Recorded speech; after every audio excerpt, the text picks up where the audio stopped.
क्या वास्तव में शिवाजी महाराज महाराणा प्रताप के वंशज थे? इस प्रश्न को लेकर बहुत सारे भाइयों ने कमेंट किया है, तो सबसे पहले हम विस्तार से चर्चा करेंगे इसी प्रश्न पर। वीडियो एंड तक जरूर देखें, चैनल सब्सक्राइब करें। तो शुरू करते हैं। शिवाजी महाराज के वंश की बात सबसे पहले उठती है स्वयं उनके ही जीवन में, शिवाजी महाराज के जीवन में। जब शिवाजी महाराज का राज्याभिषेक होने जा रहा था, करीब 6 जून 1674 का उनका राज्याभिषेक होता है रायगढ़ में। तो राज्य अभिषेक से पहले ही एक विवाद पैदा हो गया। कैसा विवाद? कि शिवाजी महाराज की जाति क्षत्रिय जाति नहीं है, इसीलिए वे राज्य सिंहासन पर नहीं बैठ सकते, इसीलिए वे स्वतंत्र राजा नहीं हो सकते। बड़ा ही आश्चर्यपूर्ण विवाद था, बड़ा ही घटिया विवाद था, जाति को लेकर विवाद था। अगर ये वास्तव में हुआ था तो इससे ज्यादा निम्न कुछ नहीं हो सकता। ये बात आपको कहां मिलेगी? ये मिलेगी आपको जदुनाथ सरकार ने अपनी पुस्तक में दी है, और श्रीमान योगी जो बड़ी ही अद्भुत पुस्तक लिखी है शिवाजी महाराज के जीवन में, रणजीत देसाई भी इसका जिक्र करते हैं। तो यहां पर एक विवाद पैदा हो गया कि शिवाजी महाराज का जो भोंसले वंश है वो निम्न जाति का है, तो वो सिंहासन पर नहीं बैठ सकते। तब यहां पर क्या हुआ? तब यहां पर एक काशी से पंडित आते हैं, गागा भट्ट, जिनका नाम विश्वेश्वर भट्ट भी था, लेकिन गागा भट्ट से ये ज्यादा प्रसिद्ध है।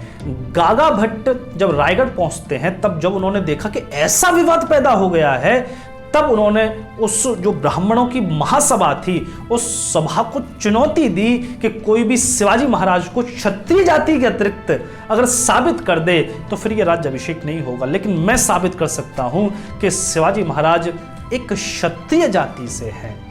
गागा भट्ट के बारे में आपको बता दूं कि गागा भट्ट एक दिग्विजयी पंडित थे।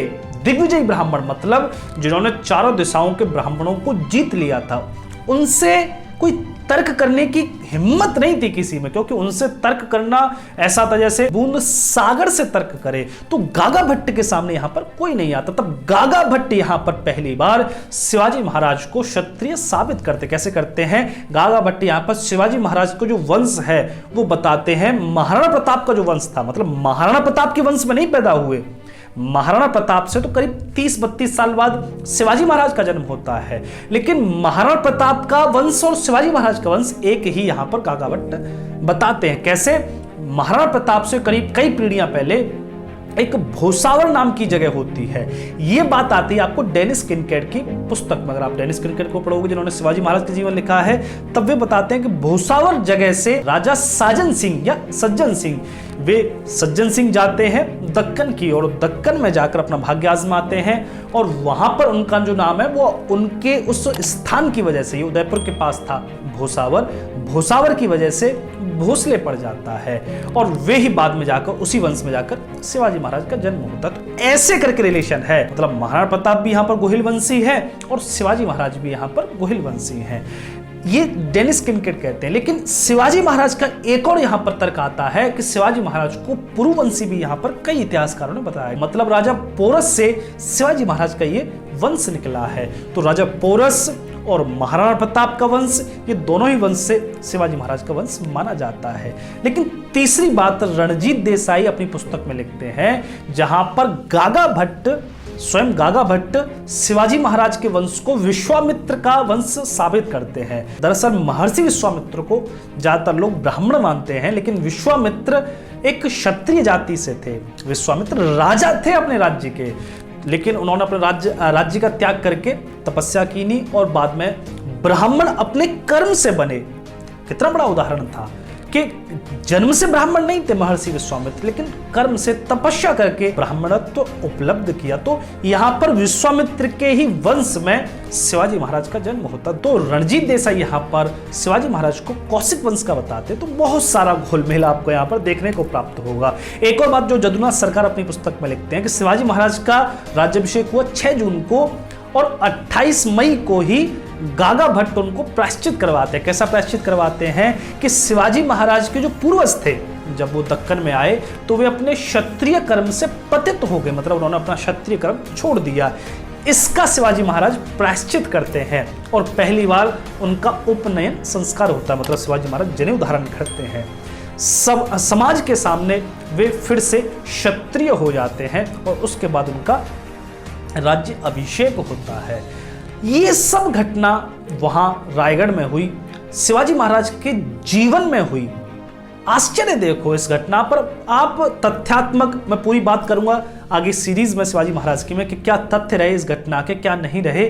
लेकिन अगर ये घटना वास्तव में हुई थी, जैसा कि बहुत सारे इतिहासकारों ने इसका वर्णन किया है, तो इससे ज्यादा निम्नतम कुछ नहीं है। अगर ब्राह्मणों ने इसका विरोध किया था तो इससे ज्यादा निम्नतम क्या हो सकता है। जो ब्राह्मण कंधे पर जनेऊ, माथे पर तिलक और अपने सर पर चोटी सिर्फ शिवाजी महाराज की वजह से रख पा रहे थे, वे ब्राह्मण शिवाजी महाराज का वंश पूछ रहे हैं, उनकी जाति पूछ रहे हैं, तो इससे ज्यादा दुर्भाग्य क्या ही कहोगे। लेकिन गागा भट्ट यहां पर शिवाजी महाराज को चित्तौड़ वंश से जोड़ते हैं, या रणजीत देसाई की माने तो कौशिक वंश से जोड़ते हैं, मतलब एक उच्च वंश से जोड़ते हैं।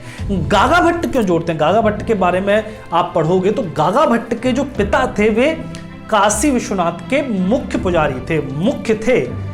लेकिन जब औरंगजेब ने काशी विश्वनाथ को तोड़वा दिया, तब यहां पर गागा भट्ट को बड़ा ही शौक हुआ, क्योंकि भारतवर्ष का कोई भी क्षत्रिय राजा काशी विश्वनाथ को टूटने से नहीं रोक पाया। आप देखो, अगर ये विवाद पैदा हुआ है कि शिवाजी महाराज क्षत्रिय नहीं है, वे राजा नहीं बन सकते, तो आप देखो उस समय के भारतवर्ष के क्षत्रिय क्या कर रहे हैं, मुगलों की जूतियां उठा रहे हैं। ऐसे क्षत्रिय राजा चाहिए थे?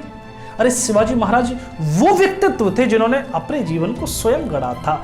मैं नहीं मानता कोई वंश को न जाति में मेरा कोई इंटरेस्ट रहता है, लेकिन अगर ये बात उठी है तो इस पर विस्तार से चर्चा होनी ही चाहिए। मैं आगे सीरीज में इस पर विस्तार से चर्चा करूंगा, लेकिन अभी मैं आपको बता दूं कि यहां पर ये 2-3 तरीके से मिलता है। तो गागा भट्ट यहां पर फिर शिवाजी महाराज की तलाश में आते हैं, रायगढ़ पहुंचते हैं, क्योंकि गागा भट्ट जानते हैं अगर कोई व्यक्ति उस समय भारतवर्ष में था, कुछ चुनिंदा लोगों में से, जैसे उस समय गुरु गोविंद सिंह लड़ रहे थे, उस समय छत्रसाल बुंदेला लड़ रहे थे, उस समय लड़ तो बहुत सारे रहे थे, लेकिन छत्रपति शिवाजी महाराज मुगलों को मुगलों की भाषा में जवाब दे रहे थे। तो शिवाजी महाराज से यहाँ गागा भट्ट को एक उम्मीद है कि कोई अगर मंदिरों को फिर से टूटने से बचा सकता है तो वे केवल शिवाजी महाराज हैं।